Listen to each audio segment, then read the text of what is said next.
गीता के श्लोक अब सिर्फ धार्मिक पुस्तकों में नहीं रहेंगे, बल्कि सरकारी स्कूलों में भी सुबह की प्रार्थना में ये सुनाई देंगे। उत्तराखंड के बाद अब हरियाणा के स्कूलों में गीता के श्लोक अनिवार्य कर दिए गए हैं। इसको लेकर हरियाणा शिक्षा बोर्ड ने एक एडवाइजरी जारी की है, एक लेटर जारी कर दिया है। हरियाणा सरकार ने इस फैसले के पीछे क्या वजह बताई है, इस रिपोर्ट में देखिए।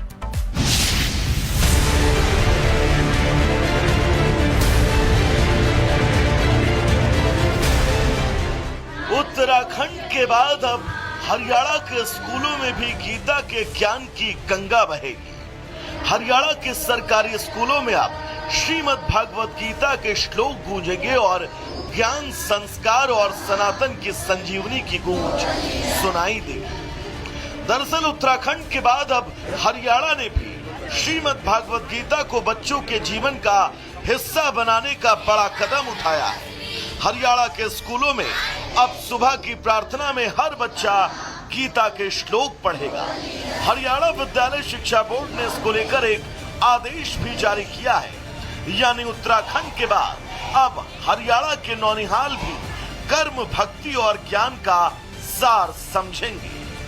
हरियाणा सरकार का मानना है कि बच्चे जब गीता पढ़ेंगे तो इससे उनका आचरण सुधरेगा और आचरण ही असली शिक्षा की नींव है।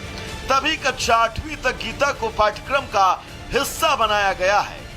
गीता के जरिए न सिर्फ धर्म का ज्ञान बल्कि नैतिक मूल्यों की शिक्षा भी दी जाएगी।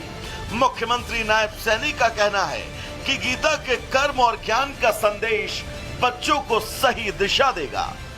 हमने गीता को हमने 8th क्लास तक एक चैप्टर के रूप में शामिल किया है।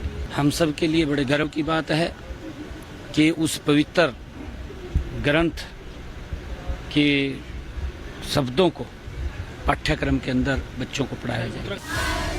दरअसल हरियाणा विद्यालय शिक्षा बोर्ड का कहना है कि गीता श्लोक पढ़ने से बच्चे संस्कारी होंगे और अपने आप में आदर्श होंगे। गीता के जिस श्लोक का हरियाणा के स्कूलों में उच्चारण कराने की तैयारी है, उसमें बताया गया है कि एक विद्यार्थी को ज्ञान तभी मिलेगा जब उसका चरित्र अपने गुरुजनों के प्रति अच्छा होगा, जीवन में हमारा आचरण कैसा होना चाहिए और समाज में हमारा योगदान क्या है।